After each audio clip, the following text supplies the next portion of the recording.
अस्सलामुअलैकुम व्यूअर्स, हम इस सीरीज़ को शुरू करते हैं जिसमें पहली वीडियो में हम 10 MCQs के बारे में पढ़ेंगे। ये सीरीज़ देखना क्यों ज़रूरी है? इस सीरीज़ में हम क्या करेंगे, हम एक एक MCQ को डिटेल में डिस्कस करेंगे।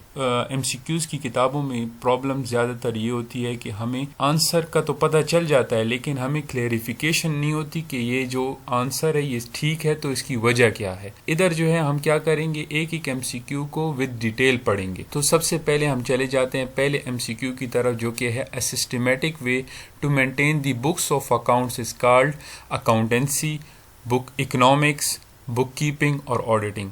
देखिए, सिस्टमेटिक वे जो कि यूज होता है अकाउंट्स को मेंटेन करने के लिए, उसको हम क्या कहते हैं? उसको हम बुक कीपिंग कहते हैं। बुक कीपिंग में क्या होता है, हम बुक्स ऑफ अकाउंट्स को मेंटेन करने के साथ, रिकॉर्डिंग के साथ हमारा ताल्लुक होता है। जबकि अकाउंटेंसी क्या है? अकाउंटेंसी एक प्रैक्टिस है जिसमें recording, classifying, summarising and interpretation होती है। दूसरा जो हमारे पास ऑप्शन है इकोनॉमिक्स। इकोनॉमिक्स एक अलग फील्ड है, और बुक कीपिंग थर्ड ऑप्शन है, और तो फोर्थ ऑप्शन है वो हमारे पास है auditing. Auditing independent examinations of books of account को कहते हैं। तो हमारे पास जो राइट आंसर है वो बुक कीपिंग है, कि बुक कीपिंग में हम मेंटेन करते हैं बुक्स ऑफ अकाउंट्स को। जो सेकंड MCQ है वो है हमारे पास an art of recording, classifying, summarising and interpreting business transaction in a systematic manner.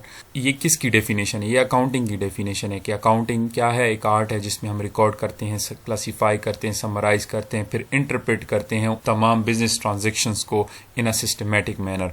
जबकि देखिए, अकाउंटिंग और अकाउंटेंसी में यही फर्क है। अकाउंटिंग क्या है? अकाउंटिंग एक प्रोसेस है जिसमें हम ये तमाम काम करते हैं, जबकि अकाउंटेंसी क्या है? एक प्रोफेशन है, प्रोफेशन से रिलेटेड है। थर्ड ऑप्शन है ऑडिटिंग, और फोर्थ ऑप्शन है बुक कीपिंग। ऑडिटिंग पहले बताया कि ये independent examinations of books of account है, जो कि बताती है कि आपकी books of accounts true and fair picture of the business show कर रही है या नहीं कर रही। बुक कीपिंग सेम जो ऊपर हमने डिफाइन किया इसको, वो हो गया। थर्ड जो हमारे पास MCQ है वो है goods return by the customer are term as purchases return, customers return, sales return, inventory return. तो जो मेनली यूज होता है वो सेल्स रिटर्न का यूज होता है, कि सेल्स रिटर्न हम क्या कहते हैं, कस्टमर पे हम चीज़ें बेचते हैं, जब वो चीज़ें वापस हमें बेचता है किसी भी वजह से, आया वो माल के ख़राब होने की वजह से या उसको ज़रूरत नहीं है, तो वो जब भेजता है तो हम उसको इस तरह रिकॉर्ड करते हैं कि ये सेल्स रिटर्न है हमारे लिए, कि सेल्स जो हमने की थी वो वापस हमारे लिए आ गई। परचेजेस रिटर्न जब हम चीज़ें वापस भेजते हैं, कस्टमर नहीं। फॉर एग्जांपल हमने कुछ परचेजेस किए और हमने जब रिटर्न की तो उसको हम परचेजेस रिटर्न कहते हैं।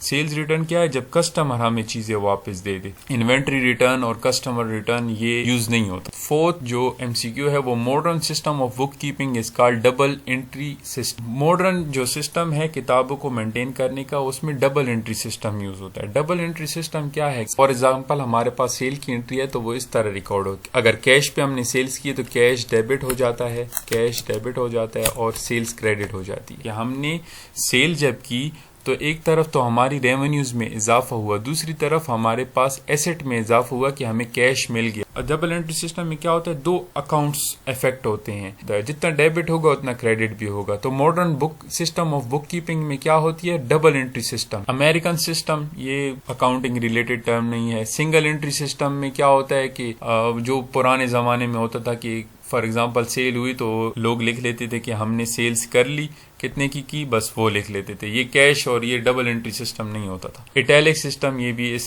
अकाउंटिंग रिलेटेड टर्म नहीं है। फिफ्थ MCQ है the person to whom goods are sold on credit is called. जिस बंदे पर हम कर्जे पे चीजें बेचें उसको हम क्या कहते हैं? उसको हम अपना डेटर कहते हैं, जिसको अकाउंट रिसीवेबल भी कहा जाता है। इसको अकाउंट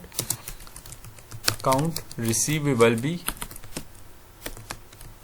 कहा जाता है, डेटर भी कहा जाता है और अकाउंट रिसीवेबल भी कहा जाता है, जिस पर हमने कर्जे पे चीजें बेची। बायर भी कहते हैं, लेकिन अकाउंटिंग की टर्मिनोलॉजीज में उसको डेटर कहते हैं। सेलर नहीं कहते उसको, क्रेडिटर भी नहीं कहते। क्रेडिटर वो बंदा होता है जिसने आपको कर्जा दिया, और डेटर वो बंदा जिसने आपसे कर्जे पे लिया सामान, या अकाउंट रिसीवेबल जिससे हमने बाद में वसूली करनी है। ये दोनों हमारे डेटर, अकाउंट रिसीवेबल, ये हमारा एसेट है। डबल एंट्री सिस्टम से क्या मुराद है? Means entry in two sets of books entry at two ends, entry at two dates, entry for two aspects of the transaction. दो एस्पेक्ट्स ऑफ ट्रांजेक्शंस अफेक्ट होते हैं। इस एंट्री को आप दोबारा देख लें कि इसमें क्या हुआ, दो ट्रांजेक्शन के दो एस्पेक्ट्स हमारे अफेक्ट हुए।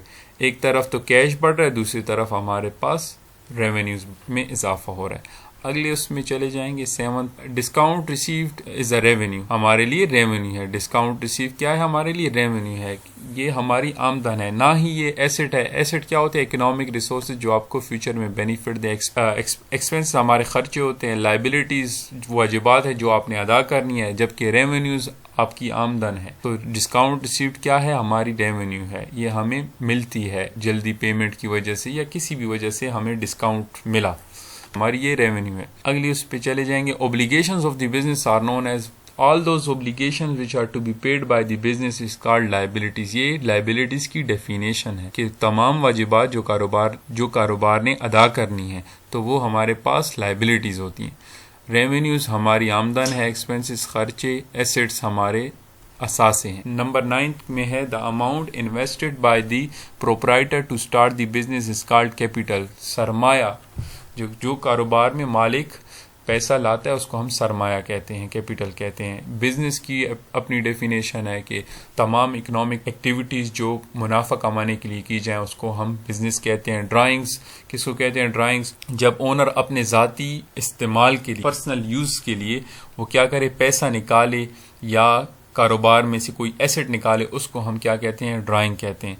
ऑल ऑफ देम ये भी ठीक नहीं, ये तीनों ठीक नहीं है क्योंकि ये अलग चीजें हैं। अनसिक्योर्ड बॉन्ड से क्या मुराद है, unsecured bond is called debenture. Debenture को हम अनसिक्योर्ड बॉन्ड कहते हैं। ये कंपनीज इशू करती हैं कि कोई सिक्योरिटीज, कोई चीज गिरवी नहीं रखती, तो इसलिए इसको अनसिक्योर्ड बॉन्ड कहा जाता है। जबकि इंडेंचर क्या होती है, इंडेंचर हमारे पास टर्म्स एंड कंडीशंस होती हैं, टर्म्स एंड कंडीशंस होती हैं, terms and condition of the bonds होती हैं। मॉर्गेज क्या होता है, मॉर्गेज इसको हम कहते हैं कि जो इमूवेबल प्रॉपर्टी आपके पास सिक्योरिटी होती है, इमूवेबल प्रॉपर्टी, इसमें घर वगैरह गिरवी होता है। मॉर्गेज को हम लोन टू बाय होम भी कहते हैं और ये इमूवेबल प्रॉपर्टी हमारे पास गिरवी रखी जाती है। लोन क्या होता है कि जब बैंक से हम कोई कर्जा लें उसको लोन कहते हैं। तो इधर सही आंसर क्या है, डिबेंचर, कि अनसिक्योर्ड बॉन्ड होता है जिसकी गिरवी कुछ भी नहीं रखवाया जाता। इस सीरीज को हम कैरी ऑन करेंगे अगली वीडियो में। Thank you.